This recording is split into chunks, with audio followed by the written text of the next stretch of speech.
यज्ञ कर्म की महिमा। पादवद्ध व्यवस्था जिसमें है वह ऋक मंत्र कहलाता है। यह ऋक मंत्र गान में परिणत हुआ तो उसका नाम साम होता है। ऋग्वेद का मंत्र स्तोभों के साथ आलापों के साथ गाने से साम होता है और यही साम गान है। ऋक मंत्र 3 स्वरों में बोला जाता है। साम गान का 7 स्वरों में गायन होता है तथा ताने अलाप मूर्छना आदि स्वर विस्तार बहुत ही विस्तृत हैं। साम गान बड़ी कुशलता का कार्य है। ऋचा और साम का यह गान एक शिल्प है, अर्थात यह बड़ी कुशलता से सिद्ध होने वाला कार्य है। वेद मंत्रों से सिद्ध होने वाला यज्ञ भी बड़ी चातुर्य से सिद्ध होने वाली कार्य प्रणाली है। इसलिए विशेष यज्ञ विधि को शिल्प कहते हैं। ये शिल्प ऋग्वेद और सामवेद के मंत्रों से सिद्ध होते हैं। यज्ञ में हम इनका कार्य शुरू करते हैं। निर्विघ्नता से ये महायज्ञ हम सिद्ध करते हैं। यज्ञ से अनेक शिल्पों की सिद्धता होती है। राष्ट्र के सब शिल्पी इस यज्ञ में लगाए जाते हैं। यज्ञ से ही उनकी उन्नति होती है। इसका विचार विविध यज्ञ के प्रसंग में होगा। यज्ञ सब शिल्पों की और सब शिल्पियों की उन्नति करने वाला है। सर्म असि तू सुख स्वरूप हो। इस मंत्र भाग का विचार यजुर्वेद अध्याय प्रथम मंत्र 14 और 19 मंत्र के विचार के प्रसंग में हुआ है। वहाँ इसका विचार पाठक अवश्य देखें। हमें सुख प्राप्त हो, हमारी हिंसा ना हो, इसलिए प्रणाम करते हैं। हमारा प्रणाम स्वीकार करो। ऊर्जम का अर्थ है बल, वीर्य, रस, जल, अन्न, शक्ति है। अंग रसी उर्क का अर्थ है ऐसा है कि जो रस शरीर के अंग प्रत्यंगों में है उसका वीर और बल बढ़ाने वाला रस या अन्न शरीर में बल बढ़े या मनुष्य चाहता है, परंतु यह बल योग्य अन्न और रस के सेवन से बढ़ने वाला है। यह भी मनुष्य को मन में धारण करना चाहिए। अन्न भक्षण करने के लिए ऐसा तैयार करना चाहिए कि जो मृदु हो, शुष्क, रसहीन ना हो। सोम का मुख्य अंग यह सोम रस ही है।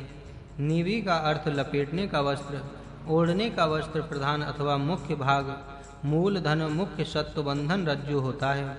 यहाँ मुख्य सत्व रस यह अर्थ है। सोमवल्ली का मुख्य सत्व रस ही बल बढ़ाने वाला उत्तम अन्न है। सर्वव्यापक परमेश्वर का सुख सब पदार्थों में विविध रूपों में रहता है। सोमवल्ली में वह सोम रस के रूप से रहा है। रसो हमप्सु पुष्णाम चौषधि सर्वा सोमो भूत्वा रसात्मकः।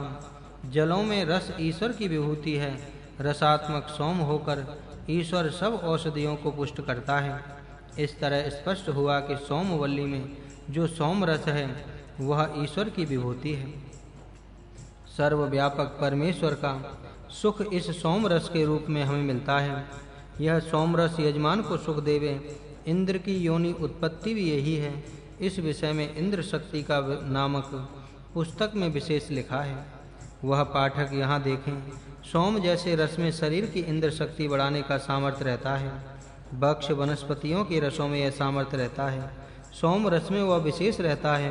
पाठक यह जाने कि अपने अंदर इंद्र शक्ति बढ़ने से ही शौर्य, वीर, रस, सामर्थ्य, प्रभाव आदि बढ़ता है।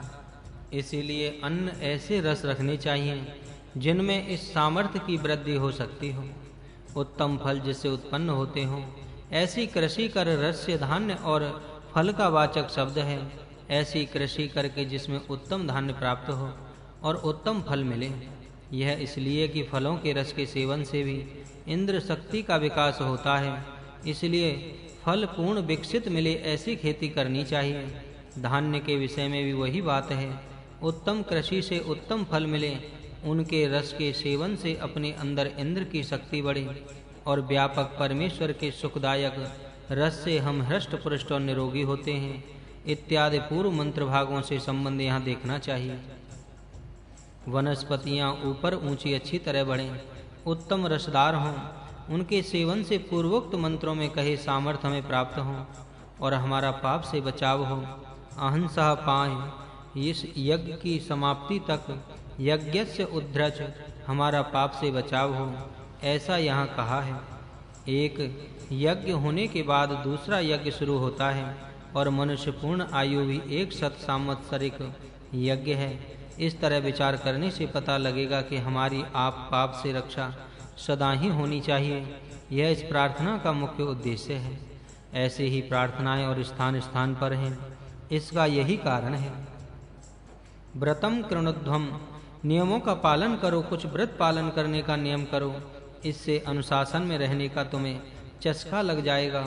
जो यज्ञ तुम करते हो तो उसमें जो अग्नि है वह अग्नि ब्रह्म साक्षात ब्रह्म ही है। अग्नि ही साक्षात यज्ञ है और यज्ञ साधक है। और ये वनस्पतियां यज्ञीय यज्ञ के योग्य हैं। वनस्पतियों यज्ञ या नहीं मनुष्य, यजरेन्य वनस्पतयो न स्युः। वनस्पतियां यजन करने योग्य हैं। यदि वनस्पतियां ना हो तो मनुष्य से यज्ञ नहीं होगा। इसलिए अग्नि साक्षात ब्रह्म है, अग्नि ही यज्ञ है और वनस्पति के हवन से यज्ञ होता है। यह जानो और यज्ञ करने का व्रत धारण करो। इस कार्य में तुम्हारी सहायता करने वाली बुद्धि ही है, यह ध्यान में रखो।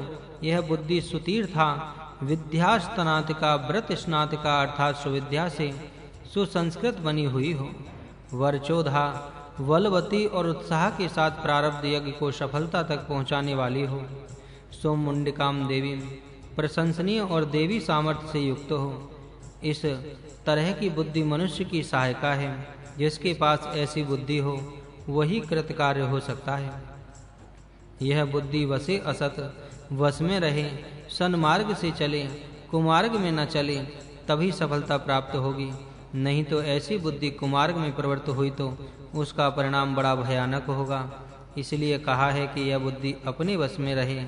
मानो जातः, मनो मन से उत्पन्न, मनोयुजा मन के साथ संयुक्त, मन के साथ रहने वाले, दक्ष ऋतवः दक्षता से कर्म करने वाले, देवा इंद्रिय, सब इंद्रियां मन के साथ रहने से ही कार्य कर सकते हैं। इसीलिए ये सब विशेष सुयोग्य हैं। ये सब स्वाधीन रहेंगे तो ही ये अवंत रक्षा कर सकते हैं। इसलिए इनको स्वाधीन करने में अपनी शक्ति का स्वाहा को समर्पण होना चाहिए। जल पीने के बाद वह स्वात्रा बल बढ़ाने वाला और पेट में कष्ट न देने वाला होवे। वह जल अक्षमा क्षय रोग दूर करे। अनुमित्वा आम से अपचित, अन्न से उत्पन्न दोषों को दूर करने वाला। अन आगसः पाप की ओर प्रवृत्ति को दूर करने वाला। ऋताव्रतः रसलता की दिव्य प्रवृत्ति को बढ़ाने वाला। अमृतः मरण के भय को दूर करने वाला अर्थात अपमृत्यु के भय को दूर करने वाला। देवी दिव्य शक्ति से युक्त हमारे लिए होकर हमें स्वादुवी लगे। दिव्य शक्ति से यहाँ जल के गुण दिए हैं। जल चिकित्सा का मूल यहाँ है। अनमीव अनागसा इन दो शब्दों का घनिष्ठ संबंध है।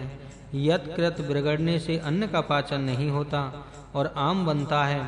आम होने से पाप की ओर प्रवृत्ति होती है। जल यत्कृत सुधार करके पाप प्रवृत्ति से बचाता है और सत प्रवृत्ति को बढ़ाता है। इत्यादि उपदेश यहाँ देखने योग्य हैं। मूत्र आदि दुर्गंध पदार्थ की व्यवस्था करने के आदेश इस मंत्र में बड़े अच्छे दिए हैं। यह पृथ्वी तेरा यज्ञ या तनूत पवित्र शरीर है। तेरा शरीर इस पवित्र भूमि से बना है और उसी में मिलाने वाला है तथा यह पवित्रता करने वाला है। इसलिए अपहम उंचा में मैं मूत्र रूपी जल इस गड़े में छोड़ता हूँ। मूत्र ही छोड़ता हूँ, उसके साथ हस्त स्पर्श आदि द्वारा प्रजा उत्पन्न करने वाला वीर नहीं छोड़ता। वीर्यम सुरक्षित रखता हूँ और मूत्र ही छोड़ता हूँ। यह जल स्वाहा कृतम यज्ञ शेष पवित्रम। दुग्ध आदि के स्वीकार करने के बाद उसमें जो अहम मुचा मल रूपी पाप भाग है, जो दुर्गंध रूपी पाप फैलाता है, वह पृथ्वी आम विसता, पृथ्वी में जो यह गड़ा किया उसमें प्रविष्ट होवे और पृथिव्याम संभव, पृथ्वी के साथ मिल जावे, जिससे दुर्गंधी नहीं फैलेगी। यहाँ मूत्रोत्सर्ग आदि के विषय में जो दक्षता कही है वह मानवीय आरोग्य के लिए अत्यंत योग्य है। हे अग्नि, तू इस यज्ञ ग्रह में अच्छी तरह जगता रहे। हम यहाँ सुख से शयन करेंगे अथवा आनंद से निवास करेंगे, विश्राम लेंगे। प्रमाद न करते हुए तुम हमारी रक्षा इस रात्रि में करो और कल सवेरे हमें पुनः योग्य समय में जागृत कराओ। रात्रि में हमें निद्रा से उत्तम विश्राम मिले, उत्तम गाढ़ निद्रा लगे, ऐसा कर तथा प्रातः योग्य समय में हमें जागृत कर, जिससे हम उठकर आज का अधूरा कार्य कल उठकर समाप्त कर सकें। निद्रा समाप्त करके पुनः जागृति प्राप्त होते ही पूर्ववत मुझे मन, आयु, प्राण, आत्मा, चक्षु, श्रोत्र आदि सब शक्तियां जैसे पहले थीं वैसे प्राप्त हों, इनमें कोई फेर ना हो। गाढ़ निद्रा में इनका बोध मुझे नहीं था, तथापि जागृति आते ही मैं ठीक ठीक पहचानता हूँ कि मेरी ये सब इंद्रिय गण जैसे पहले थे वैसे ही आज हैं। यहाँ आयु का अर्थ जीवन है, आत्मा का अर्थ जीव भाव है, तनु का अग्नि मेरा रक्षक है, वही पाप से बचाता है।